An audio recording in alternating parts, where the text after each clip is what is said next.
অন্ধকার ঘরটার মেঝেতে একটাই মোমবাতি জ্বলছে। মোমবাতির আলো বেশি দূর পৌঁছতে পারেনি। নিকষ কালো অন্ধকার গ্রাস করেছে আলোকে। মোমবাতিটাকে কেন্দ্র করে বৃত্তাকারে কিছু একটা আঁকা রয়েছে। ঘরের অন্ধকার এতটাই বেশি যে তা পরিষ্কার করে দেখা যায় না। মোমবাতিটাকে ঘিরে 3 জন ব্যক্তি বসে রয়েছে।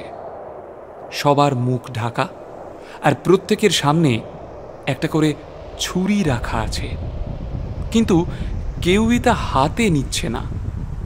হয়তো কোনো নির্দেশের অপেক্ষায় রয়েছে তারা।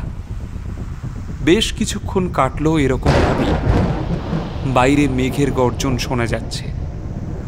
অসময়ে বৃষ্টি হলেও হতে পারে। ঝোড়ো হাওয়াতে মোমবাতির শিখা কেঁপে কেঁপে উঠছে।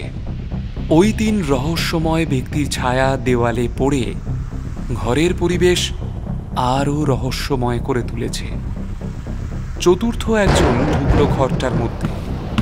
তারও মুখ ঢাকা, আর সেও মোমবাতিটা ঘিরে বসল। নবাগত চতুর্থ ব্যক্তি ভারী গলায় বলতে লাগলো, আমরা কেউ কাউকে চিনি না, আর কোনোদিন জানার চেষ্টাও করব না একে অন্যের পরিচয়। আজ এই সাধনা শুধু আমাদের মনস্কামনা পূরণ করার জন্য। সামনে রাখা ছুরি প্রত্যেকে হাতে তুলে নিন, আর হাতের তালুতে পেন্টাগ্রাম খোদাই করতে থাকুন। আর সবাই এক মনে শয়তানের নাম জপন। নিজের মনের যে বাসনা সেটাও বলুন মনে মনে। হাত থেকে বেরোনো রক্ত যেন বৃত্তের মধ্যেই পড়ে। সবার মনস্কামনা পূর্ণ হোক। 4 জনেই পেন্টাগ্রাম খোদাই করতে শুরু করলো, আর সবার ঠোঁট অস্ফুট স্বরে শয়তানের নাম জপতে লাগলো। বৃত্তের মধ্যে ফোঁটা ফোঁটা রক্ত জমতে থাকল, আর একজনের রক্ত অন্যের রক্তের সঙ্গে মিশে যেতে লাগল।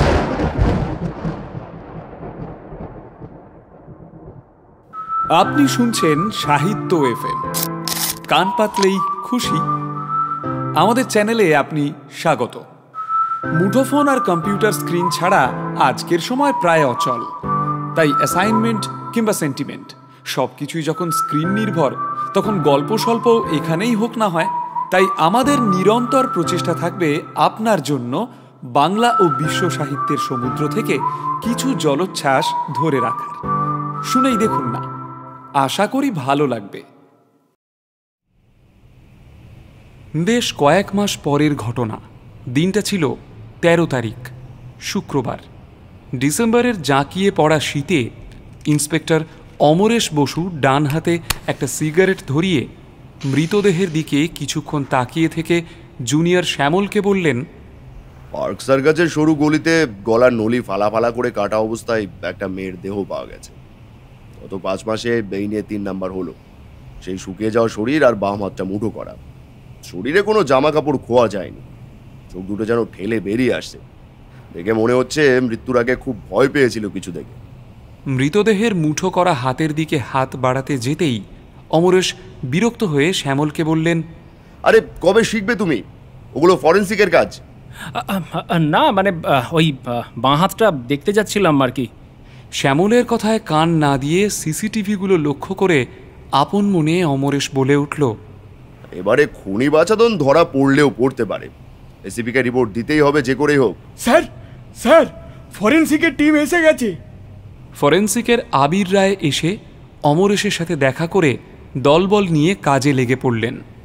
তোমরা নমুনাগুলো জোগাড় করো, আমি একটু ডিটেলে দেখে নিই। নাম অহনা সরকার, একটা আইটি কোম্পানির ম্যানেজার ছিলেন। কি বুঝছো? রাইগার মটিস হয়ে গেছে। দেখে মনে হচ্ছে আগের খুনগুলোর মতোই রাত 3টের কাছাকাছি খুন হয়েছে। তবে ল্যাবে গিয়ে শিওর হয়ে বলতে পারবো।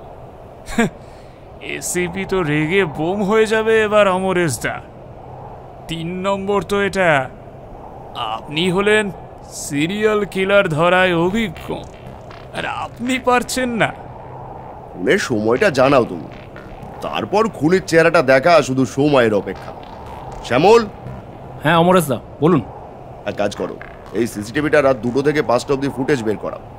আমার বিশ্বাস এবার খুনি আমাদের হাতের মুঠোয়। ঠান্ডা হাওয়ার চমকে আপন মনে অমরেশ বলে উঠল, আকাশে মেঘ জমেছে, ডিসেম্বরের এই কনকনের শীতেও মুষলধারে ঝড় বৃষ্টি এলো বলে। এই অমরেশ বসু কলকাতা পুলিশের হোমিসাইড শাখার এক ধুরন্ধর অফিসার। প্রায় 17 বছর হলো তিনি এই বিভাগে আছেন, কিন্তু মদের নেশার কারণে তার উন্নতি সেভাবে হয়নি। স্ত্রীর ভয়ানক দুর্ঘটনায় মৃত্যুর পর সবাই ভেবেছিল তিনি আর পুলিশে থাকবেন না। আশ্চর্যজনকভাবে তিনি 2 দিনের মধ্যেই কাজে লেগে পড়েন। মাতাল আর বদমেজাজি হওয়া সত্ত্বেও উনি হলেন সিরিয়াল কিলিং এক্সপার্ট। তাই এসিপি সুভাষ রায় ওনাকেই নিযুক্ত করেন এই কেসে। একদিন সন্ধ্যায় লালবাজার ইন্টারোগেশন রুমে কনফিডেন্সিয়াল মিটিংয়ে এসিপি রায় আর অমরেশ বসু কথা বলছিলেন। অমরেশ, মিডিয়া পুলিশ ডিপার্টমেন্টের পোস্টমর্টেম করে ছেড়ে দিচ্ছে, কিন্তু এই নিয়ে 3 নম্বর খুন। এখনো কোনো লিড পেলে না খুনিকে ধরার। সত্যি কি খুনি এতটাই চালাক? স্যার, আপনি তো জানেন এতদিন ধরে যা প্রমাণ আমরা পেয়েছি তাদের কিছু না হোক 100 জনকে তো জিজ্ঞাসাবাদ করেছি। আমাদের সমস্যা হলো খুনিকে কেউই দেখেনি, তাই কোনো স্কেচ যে বানাবো তার উপায়ও ছিল না। তাহলে এরকমই চলতে থাকবে? মোডাস অপারেন্ডি কি? অত কিছু ভাবার দরকার হয়তো পড়বে না স্যার। উনি একটা ভুল করেছে। 3য় খুনটা সিসিটিভি ক্যামেরাতে ধরা পড়েছে বলেই মনে করছি। শ্যামল ফুটেজের উপর কাজ করছে, আর আবির কিছুক্ষণের মধ্যেই খুন হওয়ার সঠিক সময়টা জানাবে। মেয়েটির ব্যাপারে আর কোনো তথ্য পাওয়া গেল? হ্যাঁ স্যার, আমাদের টিম অহনা সরকারের অফিসে গেছিল আর জানতে পেরেছে যে ওনার ম্যানেজারের হঠাৎ মৃত্যুর ঠিক পরেই উনি প্রমোশন পেয়েছিলেন। আজব ব্যাপার। আচ্ছা, বাকি 2 জনের মৃত্যুর আগেও তো ওদের চেনা কেউ মারা গিয়েছিল, তাই না? হ্যাঁ, 3 জন ভিকটিমই কোনো না কোনোভাবে ওই মৃত্যুগুলো থেকে লাভবান হয়েছিল, আর তারাও মৃত এখন। ঠিক আছে ঠিক আছে, শোনো, আমায় আপডেটেড রাখবে। This is quite good development. আমি ওপরওয়ালাদের জানাই এই কেসটা যত জলদি হোক বন্ধ করতেই হবে। মিটিং শেষ করে উঠতে যাবে, হঠাৎ লোডশেডিং। ওহ, একে তো অসময় বৃষ্টি, তার ওপর আবার থানায় কারেন্ট অফ। এই রামু, সুইচ বোর্ডটা চেক কর তো। ঝোড়ো হাওয়ায় গায়ে কাঁপুনি ধরিয়ে দিচ্ছে। ওহ, জ্যাকেটেও শীত মানছে না আজ। থানার বাইরে যাওয়ার গেটের সামনে দাঁড়িয়ে একটা সিগারেট ধরাতে গিয়ে কেঁপে উঠলেন অমরেশ। কি এই যে ছায়া মূর্তি, জল জল করছে দুটো চোখ, মনে হচ্ছে যেন আমাকে গিলে খাবে। মনে হচ্ছে পৃথিবীতে আমি পুরো একা, আশেপাশে কেউ নেই। মোমবাতিটা নিভে গিয়েও কেন বারবার জ্বলে উঠছে। ছায়া মূর্তির মুখে কেমন এক নৃশংস হাসি ফুটে উঠছে, আর দাঁতগুলো যেন ধারালো। অমরেশ দা, শ্যামলের ডাকে অমরেশের চমক ভাঙল। থানায় লাইট এসে গেছে আবার, আর তার সামনে নেহাতি সাদামাটা দেখতে একটা লোক দাঁড়িয়ে, পরনে একটা শার্ট আর প্যান্ট, কাঁধে একটা ব্যাগ। দেখে মনে হয় তার ব্যাগটা বেশ ভারী। কাকে চাই? আমার কাউকে চাই না, আপনাদের হয়তো আমাকে চাই। আপনাকে আমাদের দরকার। আপনি কে হে? আমি সেই খুনি যার খোঁজ আপনারা করছেন। শ্যামল সঙ্গে সঙ্গে পিস্তলটা বের করে তাক করল। Hands up! আপনি যে সেই লোক তা আমরা কিভাবে বিশ্বাস করব? লোকটা যেন বিন্দুমাত্র ভয় পেল না। কোনো জবাব না দিয়ে শ্যামলের পিছন দিকে হাসি মুখে তাকিয়ে রইল। তখনই একজন এসে শ্যামলকে একটা প্রিন্ট করা ছবি দিয়ে গেল। শ্যামল একবার ছবিটা দেখল, আর লোকটাকেও দেখল। ফুটেজের ছবি এসেছে, এই লোকটাই সিরিয়াল কিলার। ওকে অ্যারেস্ট করো। হাবিলদার, লোকটার হাতে হ্যান্ডকাপ পরিয়ে দাও। লোকটাকে ভেতরে নিয়ে যাওয়ার পরে সুভাষ রায় অমরেশের কাঁধে হাত রেখে বললেন, আজ শুক্রবার, সোমবার কোর্ট খুলবে। শোনো, ওপরতলা থেকে প্রচুর চাপ আসছে কেসটা বন্ধ করার জন্য। রবিবার অবধি সময় আছে কথা বার করার। আর শোনো, কাল থেকে এই থানায় রেনোভেশন হবে, তাই নিউ টাউনের গ্রামের একটু ভেতর দিকে যে নতুন থানাটা ওপেন হয়েছে সেখানে তুমি, শ্যামল আর রামু চলে যাও লোকটাকে নিয়ে, আর ওখানেই ওকে ইন্টারোগেট করো। একদম ফাঁকা লোকেশন, সুবিধে হবে। আর কোনো দরকার হলে ফোন করো। তবে যে নিজেই এসেছে ধরা দিতে, তাকে তো শ্যামলী হ্যান্ডেল করে নিতে পারবে বলে মনে হয়। আচ্ছা। নিউ টাউনের ঝাঁ চকচকে আলোকখচিত রাস্তা পেরিয়ে গ্রাম্য রাস্তায় ঢুকলো অমরেশরা। গাড়ি চালাচ্ছে শ্যামল, পাশের সিটে বসে অমরেশ। গাড়ির পেছনের দিকে হাবিলদার রামু আর হ্যান্ডকাফ বাঁধা লোকটা। লোকটার বিরক্তিকর তাকিয়ে থাকা দেখে রামু বলল, এই ব্যাগের মধ্যে কি আছে? Codex giga. আর রামু, কি হচ্ছে নাকি? কেন বাজে কথা বাড়াচ্ছিস? ইতিমধ্যে নতুন থানার সামনে এসে যখন ওরা পৌঁছলো তখন বাজে রাত 11টা। মতিপুর কোতোয়ালি থানা? দূর, তদন্তে নিকুচি করেছে। কোন থানায় পাঠালেন এসিপি? চারিদিকে কোনো লোকের দেখা নেই, কিচ্ছু নেই। পারফেক্ট। শ্যামল এবার লোকটার কলার ধরে বলল, এ তোর শালা বহুত চড়বি না? বহুত হাসছিস, কি সব গিগাস ফিগাস কি সব বলছিস? এ রামু, তালাটা খোল, মালটার খবর নেবো শালা ভেতরে গিয়ে। Be careful what you wish for. কি বলেন অমরেশ বাবু? কেসটা কি হলো? লোকটার সামনে আমার আর শ্যামলের কোনো কথা হয়নি, তাহলে লোকটা আমার নাম জানলো কি করে? শ্যামল আর রামু ওকে ভেতরে নিয়ে যাওয়ার সময় লোকটার সঙ্গে চোখাচোখি হলো। অমরেশ দেখল লোকটার চোখটা যেন জলজল করে উঠল, আর তার মুখে একটা হিংস্র হাসি। ফোন বেজে উঠল অমরেশের। বলো আবির। 3টে নাগাদ হয়েছে অহনা সরকারের খুনটা, আর বাকি দুজনের মতো এরও হাতের তালুতে পেন্টাগ্রাম খোদাই করা আছে। যদিও সেটা 10-11 মাসের পুরনো হবে। থানার ভেতরে ঢুকতেই নতুন রঙের গন্ধ নাকে এসে লাগলো। জায়গাটা এতটাই নির্জন যে দূরে কোথাও রাত 12টার ঘণ্টা বেজে উঠল, আর সেই আওয়াজ অমরেশের কানেও পৌঁছল। ইতিমধ্যে শ্যামল নিজের জামার হাতা দুটো গুটিয়ে ইন্টারোগেশন রুমে ঢুকল, আর বাইরে অমরেশ আর রামু টিভির দিকে নজর রাখতে লাগলেন। নাম কি? হ্যাঁ? লোকটা নির্বিকারভাবে তাকিয়ে থাকায় শ্যামল এবার ধমকের সুরে বলল, এই নাম কি? লোকটা এমন এক দৃষ্টিতে তাকালো যে শ্যামল চমকে গেল। সুনীল সেন আমার নাম।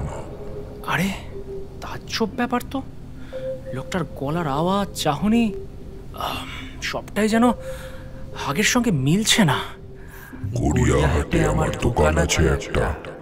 ঘরের বাইরে থেকে রামু বলে উঠল, স্যার স্যার, সুনীল সেন তো আমাদের প্রথম ভিকটিমের নাম, কিন্তু এ যদি সুনীল সেন হয় তাহলে খুনটা কে হয়েছিল?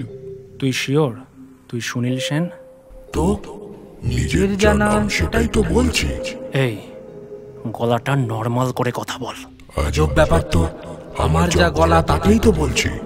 শ্যামল এবার সামনে রাখা মোটা একটা ফাইল থেকে একটা মৃতদেহের ছবি বের করে লোকটার দিকে এগিয়ে দিল। এই দেখ, এই লোকটার নাম সুনীল সেন। ইউ কিলড হিম। দোকানটা এই লোকটাই চালাতো, তুই না। আরে পাগল নাকি? আমি কেন কাউকে মারবো? আর সুনীল সেন আমি। তো এই লোকটা কি করে সুনীল সেন হতে পারে? এ শালা, এক থাপ্পড় দেবো কানের গোড়ায়। শ্যামল, থামো থামো বলছি। এই সময় হঠাৎ থানার সমস্ত আলোগুলো কিছুক্ষণের জন্য নিভে গেল। ওরে বাবা গো! কিছুক্ষণের মধ্যে কারেন্ট চলে আসার পর লোকটা এবার সেই অদ্ভুত চোখের দৃষ্টি নিয়েই শ্যামলের দিকে তাকিয়ে নিজেই বলতে থাকলো, আমার বউটা ছাদ থেকে কিসের যেন ধাক্কা খেয়ে পড়ে গেল। কিছুদিন দুঃখ হয়েছিল, কিন্তু ইন্স্যুরেন্সের টাকাটা যে পেলাম, উফ, এত টাকা জীবনে দেখিনি। এখন ভাবি ভালোই হয়েছিল। আরে না না, তুই সুনীল সেন না।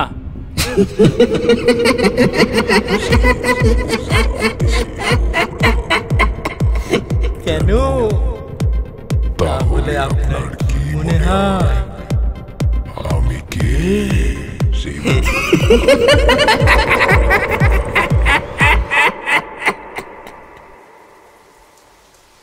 এক রাশ অস্বস্তি আর বিরক্তি নিয়ে বাইরে এসে বৃষ্টি দেখে অমরেশকে শ্যামল বলল, লোকটা তো কিছুই স্বীকার করছে না অমরেশদা। তারপর দেখলেন গলার স্বর হঠাৎ কেমন চেঞ্জ করে নিল। আর সুনীল সেনকে নিয়ে সব কথাই তো সত্যি, ও যা যা বলছে এমন মনে হচ্ছে যেন লোকটাই সুনীল সেন। এবার তুই ছাড়, আমি যাই ভেতরে। লোকটা একটা বদ্ধ পাগল মনে হচ্ছে। স্যার, আমি একটা কথা বল। না থাক, তুই তাহলে সুনীল সেন?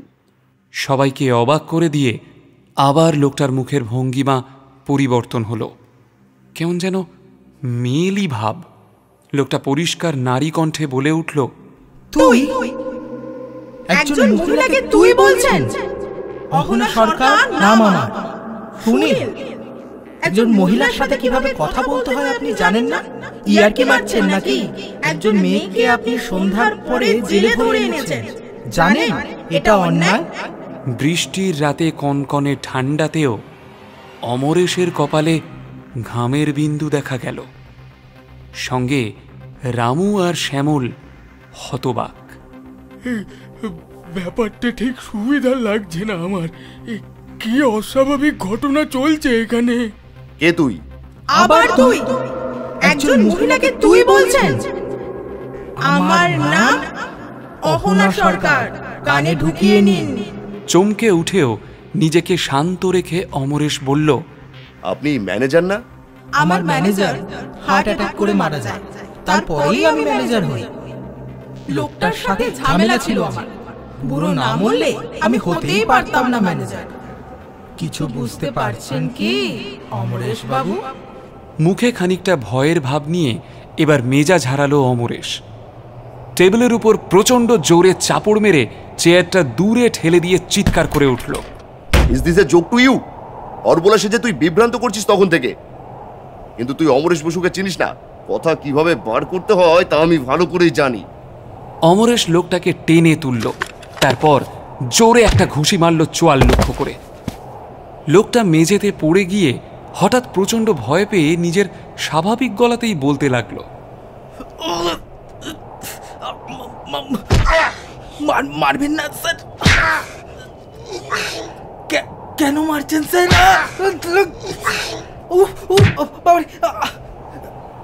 আপনারা তো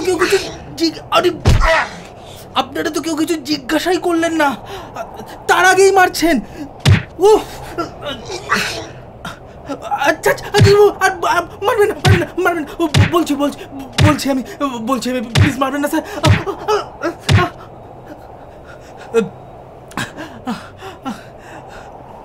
মাঝে মাঝে মাথায় প্রচুর ব্যথা হয় স্যার, বুঝি না কি করব তখন। কিন্তু সুনীল, অহনা, এদের আমি চিনি না স্যার। শালা ইয়ার কি পেয়েছিস? একবার এক একটা করে নাম করে আমাদের ঘোল খাওয়াচ্ছিস। লোকটা পিছনে ফিরে কাঁদতে লাগলো। অমরেশদা, আমার মনে হয় আমাদের উচিত স্যারকে ফোন করে সব জানানো, আর ডক্টর পাকরাশিকে ডাকিয়ে আনাও দরকার। পাগলের ডাক্তার কি করবে এখানে? তোর কি মনে হয় ও পাগল? ভালো করে ভেবে দেখুন অমরেশদা, লোকটার কিন্তু একবার পার্সোনালিটি পরিবর্তন হচ্ছে। একবার বলছে আমি সুনীল সেন, একবার বলছে আমি অহনা, এখন বলছে ওদেরও চেনেই না, আবার এখন বলছে আমরা নাকি কিছু জানতেই চাইনি। লোকটার মানসিক স্থিরতা যে নেই সেটা কিন্তু পরিষ্কার। গলাটা পরিবর্তন হবে কেন তাহলে? একেবারে মেয়ের গলা হয়ে যাবে। তুই আর বোঝাতে আসিস না। আরেকবার কিছু বললেই মালটাকে মেরেই ফেলবো। আমাদের ব্যঙ্গ করছে লোকটা, দেখছিস না? ভিকটিমদের মতো করেই কথা বলছে। ইন্টারোগেশন রুমে বসে থাকা ওই লোকটা বন্দি, নাকি ওই লোকটাই শ্যামল স্যার আর অমরেশ স্যারের মাথার সঙ্গে খেলছে? দেখুন অমরেশদা, আপনার এই জঘন্য ব্যবহার অনেক সহ্য করেছি, কিন্তু আর না। আপনি জানেন যে একজন বন্দির ওপর আপনি যাচ্ছে তাই অত্যাচার করতে পারেন না, আর যদি করেন তাহলে আমি আপনাকে আটকাতে বাধ্য হব। মানুষের মন কিভাবে কখন কি করে তা সবসময় বোঝা যায় না। তাই আমার মতে লোকটাকে মনোবিদ দেখানো হোক, পসিবল মাল্টিপল পার্সোনালিটি ডিসঅর্ডারের কেস হিসেবে, না হলে। অমরেশের মুখে অদ্ভুত হিংস্র হাসি ফুটে উঠল। শ্যামলের দিকে তাকিয়ে একটা অদ্ভুত কণ্ঠে বলে উঠল, কি করবি না হলে? এইসব চালাক খুনিরা পাগলের অভিনয় করে আর তারপরে হাসপাতালে গিয়ে মজায় দিন কাটায়। আমি এটা হতে দেব না। যতই তোর মনে হোক যে লোকটা মাল্টিপল পার্সোনালিটি ডিসঅর্ডারের শিকার, তুই যদি বাধা দিস তোকে খুন করতে আমার কিন্তু হাতও কাঁপবে না। এ কথা শুনে শ্যামল ভয় পেয়ে গেল। অনেকবারই অমরেশের জঘন্য রূপ দেখেছে সে, কিন্তু এ যেন সাক্ষাৎ শয়তান। মেঝেতে পড়ে থাকা অবস্থায় হিমশীতল কণ্ঠে ওই লোকটা বলে উঠল, আপনার স্ত্রীর মৃত্যু কি আপনি চাননি অমরেশ বাবু? তার মৃত্যুতে তো আপনার লাভই হয়েছে, তাই নয় কি?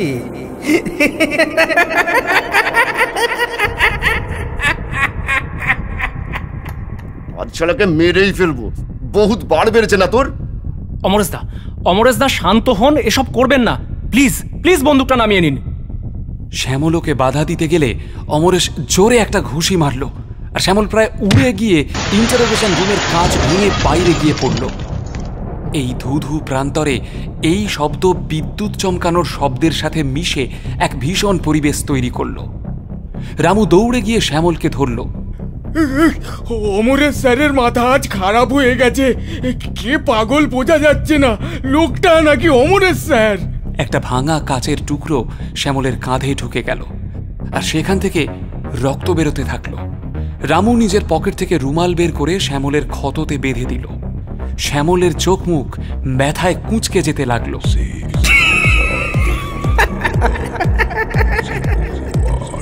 সবাই কি জানে যে আপনি নিজের স্ত্রীকে মারার মনস্কামনা নিয়ে শয়তানের সাধনা করেছিলেন?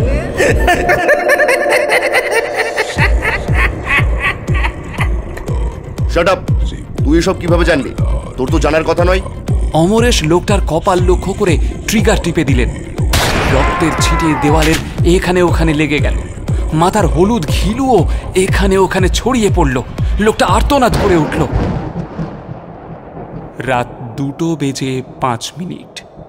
ইন্টারোগেশন রুমের মধ্যে লোকটার মৃত শরীর এখনো পড়ে আছে। রক্তে ভেসে গেছে পুরো ঘর। আবার একটা বাজ পড়ল। রামু, এসিপি স্যারকে ফোন কর। রামু, এসিপিকে ফোন করলে তোরও কিন্তু মাথা উড়িয়ে দেবো। আমি মানছি লোকটা খুনি, কিন্তু আপনার ওকে মারা উচিত হয়নি। আইনেই তো আছে মানসিক রোগীকে শাস্তি না দিয়ে আগে হাসপাতালে ভর্তি করানো, আর আপনি কিছু না দেখেই মেরে ফেললেন। আর একটা কথা বললে তোদের দুজনকেই উড়িয়ে দেব। ভাবতে দেওয়া মায় যে কি গল্প সাজাবো। আপনি কি শয়তানের সাধনা করেছেন নিজের বউকে মারার জন্য? লোকটাকে আপনি চেনেন তাই না? লোকটা এত কিছু জানলো কি করে? হঠাৎ থানার ছাদের দেওয়ালে লাগানো লাইটটা দপদপ করে উঠল। কেউ লক্ষ্যও করল না, এক অজানা শক্তির টানে ভেতরে পড়ে থাকা মৃতদেহটা ধীরে ধীরে ঘর থেকে বেরিয়ে অন্ধকারের মধ্যে মিশে যেতে লাগল। মৃতদেহটার চোখ দুটো জ্বলে উঠল, আর ঠোঁটে এক পৈশাচিক হাসি। ব্যাপারটা শুরু হয়েছিল কৌতূহল থেকেই। অনেকে বিশ্বাস করে যে যেমন মনের কোনো ভালো উদ্দেশ্য যদি সফল করতে হয় তবে ভগবানের সাধনা করা যায়, কিন্তু যদি সে উদ্দেশ্য খারাপ হয় তাহলে শয়তানের সাধনা করতে হয়। আমি পুলিশে কাজ করলে অলৌকিকের প্রতি টান ছোটবেলা থেকেই। ভূত, পিশাচ, দৈত্য, দানব, শয়তান এসব কিছু নিয়ে আমি প্রচুর পড়াশোনা করেছি। এরমভাবে আমি জানতে পারি ডেভিলস বাইবেল বা কোডেক্স গিগাস নিয়ে। মালটা গাড়িতে এই নামটাই বলছিল না, যে ব্যাগে নাকি এইটা আছে? হ্যাঁ হ্যাঁ, কথায় বলে বইটা নাকি এক রাতের মধ্যে লেখা শেষ করা হয়েছিল, আর বইটা নাকি লিখতে শয়তান নিজেই সাহায্য করেছিল।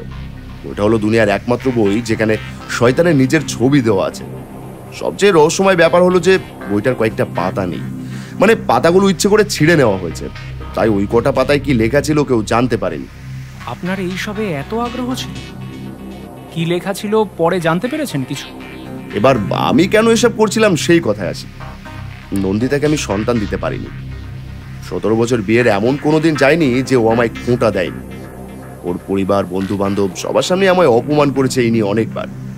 শেষ কয়েকদিন আমি আর নিতে পারছিলাম না, তাই ঠিক করি কোডেক্স গিগাসের সবচেয়ে ভয়ানক রিচুয়াল করব। কৌতূহল থেকেই ভাবি যদি সত্যি কিছু হয়। অমরেশ এবার নিজের বাম হাতের তালুটা এগিয়ে দিল। এ কি? এ তো সেই পেন্টাগ্রাম, বাকি তিনজনের মতোই। আমি এসব করি ঠিকই, কিন্তু তখন হঠাৎ মনে হয় যে আমার পাশে কে যেন এসে বসেছে। তার ঠান্ডা নিঃশ্বাস আমার মনে এক অজানা ভয় সৃষ্টি করে। আমার মনে হতে থাকে আমার কানের কাছে কেউ ফিসফিস করে। আমি ভয় পেলেও মাঝপথে উঠে যাইনি। মানে বাকি তিনজন হলো এই তিনজনেই যারা খুন হয়েছেন? আমারও তাই মনে হয়। প্রথমে অত কিছু ভাবিনি, কিন্তু এখন মনে হচ্ছে। শ্যামল ঘরের মধ্যে না দেখেই বলল, তাহলে এই লোকটা কি? ওই রিচুয়ালে কি এও ছিল? হঠাৎ রামু খেয়াল করলো মৃতদেহটা নেই। কিন্তু কিন্তু মৃতদেহটা কই? এ কি অলৌকিক ব্যাপার! আমরা তিনজন তো এখানেই, তাহলে মৃতদেহ সরালো কে? লোকটা মনে হয় মরেনি, আমাদের না থাকার সুযোগ নিয়ে পালিয়ে গেছে। আমি লোকটার কপাল টুকে গুলি করেছি। বেঁচে যাওয়ার তো কথা নয়। দড়াম করে হঠাৎ থানার বাইরের দরজাটা আপনা আপনি বন্ধ হয়ে গেল। আলোগুলো নিভে গেল থানার ভেতরের, যেন বাইরে ভেতরে একসঙ্গে ঝড় চলছে। স্যার, ও কোনো মানুষ না। আমার মনে হচ্ছিল আগে থেকেই। মানুষ না তো কি ভূত? অমরেশদা যা বললেন তার এক বর্ণ আমি বিশ্বাস করি না। চল এখান থেকে পালাই। ব্যাপারটা সুবিধার ঠেকছে না। এমনিতেও এসিবিকে সবটা জানাতেই হবে। টর্চ জ্বালিয়ে সবাই মিলে অনেক চেষ্টা করেও দরজাটা খুলতে পারল না। এসব কি হচ্ছে? কি হচ্ছে এসব? Hello hello hello hello ACP sir, hello. Interrogation রুমের দিকের নিকষ কালো অন্ধকারের ভেতর থেকে দুটো জ্বলন্ত চোখ ধীর গতিতে রামুর দিকে এগিয়ে আসছে। সারি সারি ধারালো দাঁতের একটা হিংস্র হাসিও ফুটে উঠল চোখ দুটোর নিচে। শ্যামলের মুখে একটা চাপা গোঙানির শব্দ শোনা গেল। রামুর মুখে কথা বেরোচ্ছে না। রামু হঠাৎ একটা ঠান্ডা হাতের স্পর্শ অনুভব করল এবং হাত দুটো যেন যেন তার গলা চেপে ধরে তাকে তাকে ঘরের বাইরে অন্ধকারে নিয়ে মিলিয়ে গেল। চিৎকার করার কোনো কোনো ক্ষমতা রইল না তার। আমি শুনেছিলাম এই থানার বাথরুমের জানলাটা একটু বড়, ওখান দিয়ে পালানোর চেষ্টা করা যেতে পারে। চল চল দেখি পালাতে পারি কিনা। প্রথমবার লোকটাকে দেখে আমার একটু অদ্ভুত লেগেছিল। ওর চাহনিতে কেমন যেন একটা অলৌকিক ব্যাপার ছিল। কোনো রকমে বাথরুমের কাছে পৌঁছে ওদের পা আটকে গেল। এ কি? ওরে বাবা গো! কমোডের পাশে ওটা তো রামু। শরীরটা যে একেবারে রক্তশূন্য। ওর পাশে ওটা কি বই? কোডেক্স গিগাস। এই বইটার তো কোনো পাতা গায়েব না। আরে পাতাগুলোয় যা লেখা আছে, ও মাই গড, পুরোটাই আমাদের ভুল। কেন কেন কি লেখা আছে? অমরেশ কোনো কথা না বলেই কাঁপা কাঁপা হাতে বইটা শ্যামলের দিকে এগিয়ে দিল। নিজের মনস্কামনা পূরণ করার জন্য যখন শয়তানকে ডাকা হয়, শয়তান তখন সেই মনস্কামনা পূরণ করে ঠিকই, কিন্তু সেটা করে থাকে আবেদনকারীর আত্মার বিনিময়ে। আবেদনকারীর আত্মা সংগ্রহ করে নিজের শক্তি বৃদ্ধি করতে মনস্কামনা পূরণ করার নির্দিষ্ট সময় পরে শয়তান ফিরে আসে মানুষের রূপে। মানে যেটা আমরা ভাবছিলাম লোকটার অনেকগুলো পার্সোনালিটি, সেটা কি তাহলে খুন হয়ে যাওয়া লোকেদের আত্মা? আর আর এই কি সাক্ষাৎ শয়তান? ইন্টারোগেশন রুমের দিক থেকে এক পৈশাচিক হাসি শোনা গেল। রক্ত জল করে দেয় সে হাসি। এমন এগিয়ে আসছে বাথরুমের দিকে নিজের শেষ শিকারকে ধরতে। ভেঙে ফেল জানলাটা, জলদি পালাতেই হবে। শ্যামল যন্ত্রচালিতের মতো কোমোডের উপর উঠে জানালার কাছে পিস্তল দিয়ে প্রবল আঘাত করতে থাকে। অন্যদিকে সেই হাসিও এগিয়ে আসতে থাকে। আঘাত সহ্য করতে না পেরে জানালার কাঁচটা ভেঙে যায়।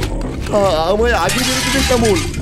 শ্যামল সেদিকে কান না দিয়ে ভাঙা জায়গা দিয়েই বেরোতে থাকে। পাটা কেটে যায়, কিন্তু কিন্তু সেদিকে নজর দেওয়ার সময় তার নেই। কোনো রকমে বেরিয়ে সে লাফিয়ে বাইরের কাদা ভর্তি মাটিতে পড়ল। অমরেশও সেই রকম ভাবেই বেরোনোর চেষ্টা করতে লাগলো। পেছনে হাসিটা এখন তার অনেকটাই কাছে। অমরেশ একটা পা বাইরে বের করে এনেছেন, কিন্তু এ কি, আর একটা পা তো বার করতে পারছেন না। অমরেশ এদিকে তাকিয়ে দেখল সেই জ্বলন্ত চোখ আর বিভৎস হাসি নিয়ে শয়তান তার পা ধরে টানছে। শ্যামল সেদিকে না তাকিয়ে কাটা পায়ে ভর দিয়েই নিজের প্রাণ হাতে নিয়ে দৌড়তে থাকলো। মাঝে মাঝে পিছন ফিরে দেখতে লাগলো এই ভয়ে যে সেই বন্দী তার পিছু নেয়নি তো।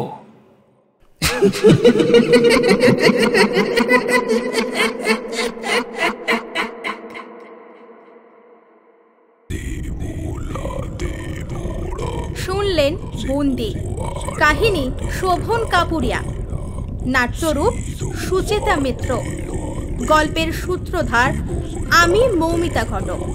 বিভিন্ন ভূমিকায় কণ্ঠ দিয়েছেন গল্পের কথক ও আবির রায়ের চরিত্রে সৌরভ রায়, চতুর্থ ব্যক্তি ও আগন্তুক নীলাশিস বসু, ইন্সপেক্টর অমরেশ বাপি মণ্ডল, শ্যামল তমজিৎ দাস, রামু হাবিলদার ও এসিপি সুভাষ রায় শুভভদ্র। শব্দগ্রহণ, সম্পাদনা ও সঙ্গীত পরিচালনায় Souresh Bhattacharya. Poster design RD creation. Graphics সহায়তা সোমনাথ তীর্থঙ্কর ও রণজয়। Content head Nilashis Basu. সমগ্র পরিকল্পনা ও পরিচালনা সৌরভ। আমাদের কাজ আপনাদের ভালো লাগলে গল্পটা লাইক ও শেয়ার এবং চ্যানেলটা সাবস্ক্রাইব করতে প্লিজ ভুলবেন না। কমেন্টে জানান আপনাদের মতামত। ফিরে আসছি আগামী সপ্তাহে অন্য গল্প নিয়ে। ভালো থাকুন, ধন্যবাদ।